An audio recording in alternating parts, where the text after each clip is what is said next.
छात्र उत्थान को लेकर नेता बृजभूषण शरण सिंह कल से कथा करवाने जा रहे हैं। यह 8 तारीख तक चलेगी। 8 तारीख को नेता बृजभूषण शरण सिंह का जन्मदिन है और ये कथा की पूरी तैयारी, भैया दिखाइए, पूरी तैयारी कथा की चल रही है। राष्ट्र कथा महोत्सव में पधारने के लिए बहुत साधु संत आएंगे और आप इस साइड हमारे जब देखेंगे बोर्ड तो इसमें खटिक समाज के लोग जो है, माझी समाज के लोग हैं, प्रजापति समाज के जितने भी बड़े साधु संत हुए जिनकी मंदिरें हैं, उन लोगों का भी बैनर पोस्टर लगा हुआ है। हमारे साथ संजीव कुमार सिंह जी हैं जो नेता बृजभूषण शरण सिंह के प्रतिनिधि हैं, सांसद प्रतिनिधि। भैया पहले तो आपको बहुत बहुत स्वागत। धन्यवाद अनुराग जी आपका। नेताजी राष्ट्रव्यापी ये कथा करवाने जा रहे हैं। इस कथा से आवाम को क्या मैसेज देना चाहते हैं?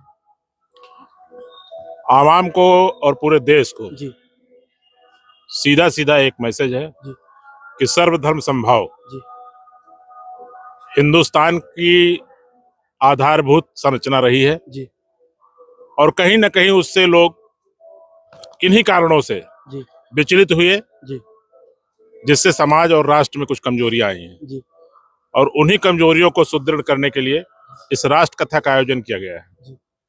महाराज जी कल आ जाएंगे। कल से जो कथा शुरू होने वाली है, कितने लोगों की जैसे कुर्सियां दिखाई जा रही हैं कि लगभग 50,000 कुर्सियां यहाँ पे मौजूद होंगी। कितने लोगों की संभावना है कथा में?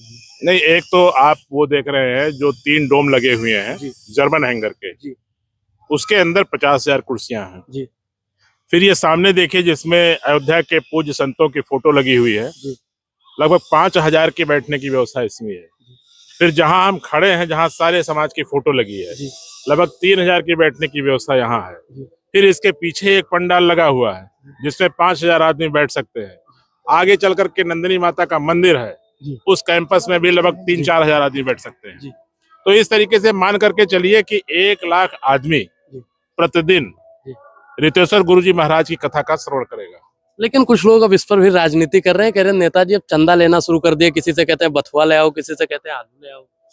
देखिए, ये उनकी मानसिकता है जी। नेताजी ने कहा कि जैसा जिसका सामर्थ्य हो, ठीक है। बहुत सारे लोग इसलिए नहीं कर पाते हैं सहयोग कि उनको लगता है कि इतना बड़ा आयोजन है और मेरा सामर्थ्य उतना नहीं है। तो नेताजी ने इसको वायरल करके इस बात को कह दिया कि जैसा जिसका सामर्थ्य हो, जो कर सकता हो। जैसे किसान के पास क्या होगा? किसान के पास बथुआ ही होगा ना। गांव में रहने वाले के पास क्या होगा?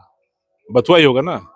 तो उसके घर का प्रसाद इस कथा में शामिल हो और उसको छोटे से लेकर के बड़े तक सभी लोग ग्रहण करें और सर्वधर्म समभाव की भावना को लेते हुए सबको आपस में जोड़कर चलने के लिए इस कथा में शामिल हो, इस उद्देश्य से उन्होंने किया है।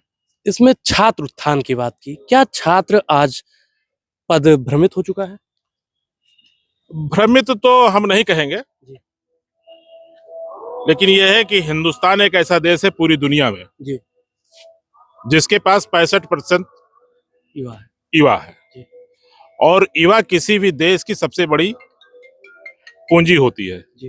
युवा जिधर चाहे उधर धारा मोड़ सकता है। किसी शायर ने कहा है ना कि युवा शक्ति के बल पर ही जग की आजादी पलती है और इतिहास उधर ही चलता है जिस ओर जवानी चलती है। तो उसी जवानी को इस बात का एहसास कराने के लिए कि हम कौन थे और क्या हो गए और क्या होंगे अभी, और मिलकर के विचारे ये समस्याएं सभी, इस राष्ट्र कथा का आयोजन है। इस राष्ट्र कथा में हमने देखा कि नेता बृजभूषण शरण सिंह जी के यहाँ मुसलमान समाज के जो लोग हैं वो भी अपना बढ़ चढ़ के भागीदारी दे रहे हैं और सहयोग कर रहे हैं। नहीं तो मुस्लिम समाज कोई हिंदुस्तान से अलग थोड़ा है। जब अंग्रेजों की गुलामी से इस देश को आजाद कराने की बात थी तो क्या मुसलमानों ने इस देश की आजादी में अपना बलिदान नहीं दिया? तो क्या अब इस देश पे उनका अधिकार नहीं है? तो अगर इस बात के लिए अगर सांसद जी कहते हैं तो कोई गुनाह करते क्या? बढ़ चढ़ के अभी मैंने एक पोस्ट देखी जिसमें 30 कुंटल आलू देने की बात एक मुसलमान। ये तो किसी एक की आपने किया होगा ना। बहुत सारे लोग ऐसे हैं जिन्होंने इस बात को कहा है कि हम इससे ज्यादा करेंगे, और ये भी कथा तो 8 दिन चलनी है ना। अभी इसमें तो लाइन लगी हुई है। हर आदमी चाहता है कि चाहे वो ईश्वर को मानने वाला हो या पैगंबर को मानने वाला हो, रास्ता सबका एक है, चलना सबको उसी रास्ते पे पड़ेगा। आपस में भाईचारा बनाए बगैर कोई काम नहीं चलेगा। भैया एक चीज और, यहाँ पे कई समाज के, माझी समाज, प्रजापति समाज, धोबी समाज, निषाद समाज, प्रजापति समाज, साहू समाज, किन्नर समाज, इन लोगों की तस्वीर दिखाकर नेताजी क्या साबित करना चाहते हैं? यही साबित करना चाहते हैं कि एक समाज जो संगठित होता है उसकी ताकत के आगे सारे लोग नतमस्तक होते हैं।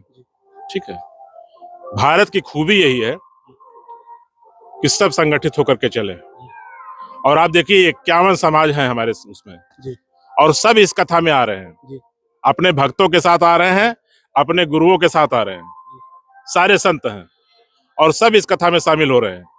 कभी ऐसा होता नहीं है कि किसी कथा में सारे लोग एक साथ बैठ करके कथा सुने और उसका सकर आस्वादन करें। महाराजा दिलीप का जिक्र किया जाए, क्योंकि बाहर हमने देखा तो महाराजा दिलीप की बहुत बड़ी तस्वीर लगी है। महाराजा दिलीप से कैसा लगाव नेता ब्रजभूषण शरण सिंह जी का? देखिए, महाराजा दिलीप से लेकर के मर्यादा पुरुषोत्तम भगवान श्री राम तक ये 18 पीढ़ी है। ठीक है, महाराजा दिलीप की कथा, कामधेनु गाय की कथा, नंदिनी गौ माता की, और उसके बाद अयोध्या का वंश चलना, और उस वंश में भगवान श्री राम का जन्म होना, और भगवान श्री राम ने जो आचरण, जो मर्यादा दिखाई है, उसका ये जीता जागता उदाहरण नंदिनी नगर में आपको देखने को मिल रहा है। तो ये सारे गेट जो 18 भगवान राम की पीढ़ी के हैं, जो महाराजा दिलीप से शुरू होकर के और भगवान श्री राम तक जाते हैं, वो इस बात का संदेश है कि आइए हम सब मिल करके इस बात को विचारे कि हमको जाना कहाँ है।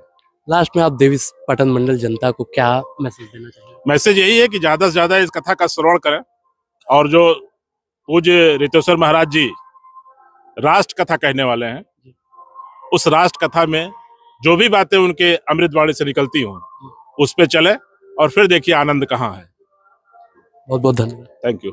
हमारे साथ में संजीव कुमार सिंह जी थे, जिन्होंने पूरी बात को बताया। रितेश्वर जी महाराज कल से अपने मुखारविंद से राष्ट्र कथा छात्र उत्थान के लिए, सनातन धर्म के प्रचार और प्रसार के लिए करने जा रहे हैं, जिसमें आप सभी सादर आमंत्रित हैं। बहुत बहुत धन्यवाद।